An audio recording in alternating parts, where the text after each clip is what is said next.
I'd like to invite Brad Evans and Cheryl Wallace up to deliver their reports as well. And anybody else you'd like to call up from your teams if so choose. And we're going to start with Brad. He is the CSFS Executive Director of Human Resources. So Brad, take it away. Hello, everyone. I'm Brad Evans. As Julie was saying, I'm the Executive Director of HR, Organizational Learning and Development. And a hard act to follow after Mary's very passionate presentation of the work that we do, the important work that we do. But anyways,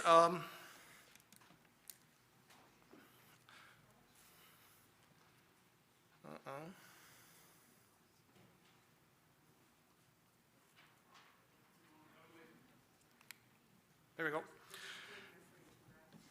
So the Human Resources Department is a specialized internal services-focused area within CSFS that provides a comprehensive suite of HR services to the organization, including recruitment, retention, employee relations, learning and development, and occupational health and safety. So occupational health and safety is a new program that we've taken on recently. And I just wanted to introduce the HR team to everybody. It includes Kayla McCallum, who is here, if you want to stand up, Kayla. She is our HR manager. We have Binny Johal, who is an HR specialist of workforce planning and employee relations. William Klein is an HR specialist in recruitment, retention, and Raman Kaur as well, who is an HR specialist in recruitment and talent acquisition. Catherine Bick is our newest addition to the HR team as a recruitment specialist as well. We have Kathy Scott, who is our health and safety coordinator for the organization. Marie Maratzi, our HR assistant, and Tom Patterson, who is our community and staff development coordinator within the HR department. I thought I had this figured. Oh, there we go. So we've been quite busy in the HR department when it comes to recruiting and retention. And, you know, this is probably one of the most important things that the HR department is focusing on in order for us to have people join the organization, stay within the organization, so that we can continue to grow and do the important work that we're doing as an organization. So in 2021-2022 fiscal year, we had 49 internal transfers or promotions, and we hired 129 new staff, which was a 47% increase from the previous 2020-21 fiscal year. So a lot of work is going into recruitment. Some other things that we've achieved is we've transitioned our employee performance reviews to the online system that we have through ADP, which is our HRIS platform, from a paper-based system, which was well received, and it creates a lot more efficiencies for us in terms of doing our annual performance reviews. We've implemented a new job evaluation and pay grade system into Carey-Chicany. We completed that in September of last year, and that is based on a job evaluation system that is specific to Carey-Chicany. So we have our own criteria in terms of how we slot people into pay grades and positions within Carey-Chicany now, as opposed to focusing on using outside sources that we had in the past.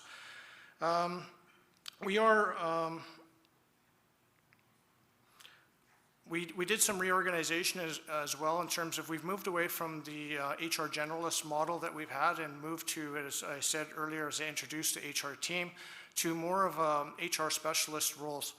within the organization, and we think that, you know, it is paying off for us in terms of having people focus on, you know, specific areas of HR as opposed to everybody taking on an HR generalist role. We are seeing some successes with some of the platforms that we're using for recruiting, one of them being LinkedIn Recruiter, which is a social media platform that it now allows us to reach out to a lot more people, a lot of passive job seekers, where we can actually start searching for certain people with certain skill sets and sending out emails directly to their email inbox asking if they would be, you know, interested in pursuing a career with Carrier-County Family Services. You know, Tracy had talked about it earlier. There is a challenge in terms of the labor market. I mean, essentially in the north, you know, we basically have a zero unemployment rate.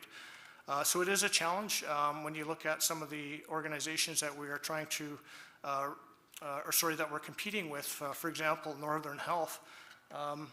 You know, when we looked at their openings at one point not too long ago, they had over 700 positions open for nursing. So again, this is why, you know, we're trying to utilize tools to help us focus our recruitment efforts and make Carrier-County an employer of choice. So some of the things that we'll be focusing on over the 2022-2023 year is we are going to continue to collaborate with the other programs and departments to support and implement the 2022 Strategic Planning Initiative, Measuring Our Way Forward.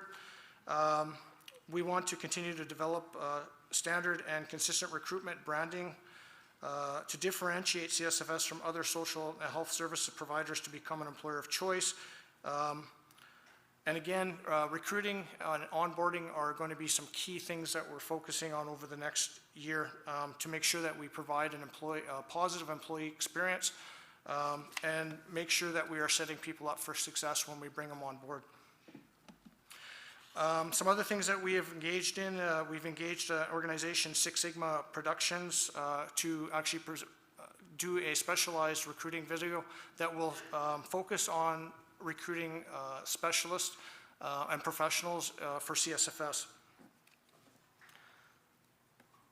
And we are also, a focal area is to continue to identify HR efficiencies in implementing additional HRIS systems through ADP or modules to help make better HR and organizational decisions. And one example is that we've actually just implemented the ADP data analytics, which is helping us make better real-time decisions based on statistical information that's in our human resource information system. So from a health and safety perspective, and again, this is a new department into the HR department, we have, it says 350 employees, but last time I looked, I believe we're up to about 372 employees within Carrier-County. So this was one area that we saw a gap in terms of worker health and safety issues. So this is why we brought Kathy Scott into the HR department as our our safety coordinator. And due to the size, because under workers' compensation legislation, we have to implement a formal health and safety program. So this is what Kathy has been working on, implementing a safety management system to build a robust safety culture and climate based on the foundations of safety awareness. And our key goal is to make sure that everybody that works for Carrier-County Family Services goes home safe at the end of each day. So we'll continue to partner with CSF programs to build safety into their policies and procedures and to create awareness that safety is everybody's responsibility.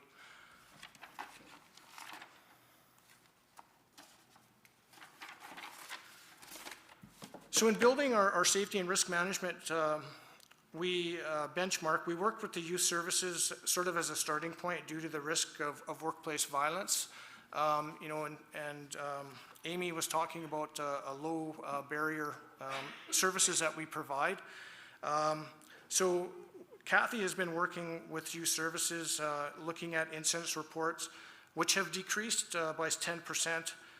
We did see an influx of incident reports from the youth center when it opened in Prince George as a low barrier center. And there's been a noticeable decrease in reports since January 2022.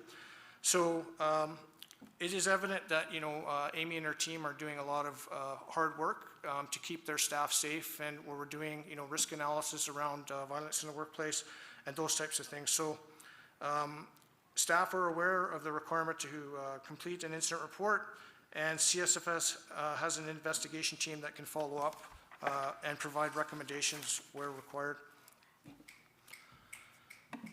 So the other things that we're focusing on with safety is okay. So we're going to continue to build our safety management system and the key elements for that, and we'll be rolling those out to the organization in the next little while.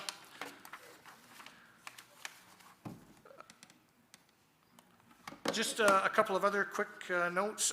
As per the 2MI organizational review, the Learning Community and Staff Development Program has also been moved under the HR program with Tom Patterson, as well as the Noganow team of Barbie Scaling, Diana Mold, Annette Casimir, and Geraldine Kirk are also part of the Noganow team under the HR program as well.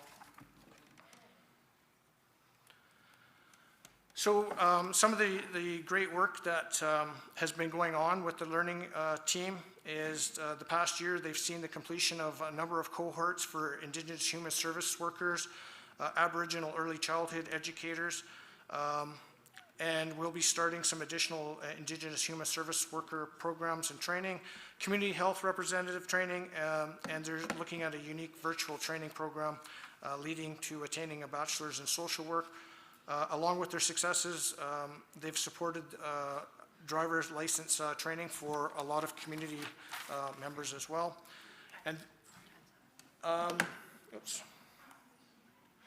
And so here's some real successes in terms of outcomes for training.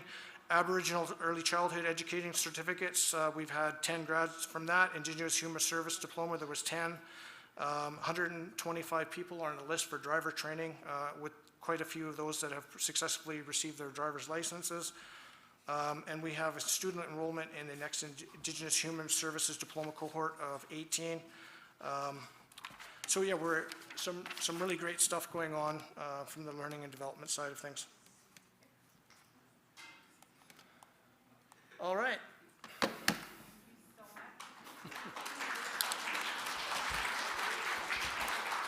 Thank you. It's a lot of pressure to have all that information in that short amount of time, so I appreciate you moving it along. Does anybody have any questions for Brad? We want to give a couple of, maybe 2 questions at most if we have any. No questions? Nobody in the room? Time flies when you're not having a good time. Oh. Was that not a good time for you, Brad? I apologize that it is a lot of pressure up there, and I want to thank you so much for the work that Human Resources is doing and is often behind the scenes. So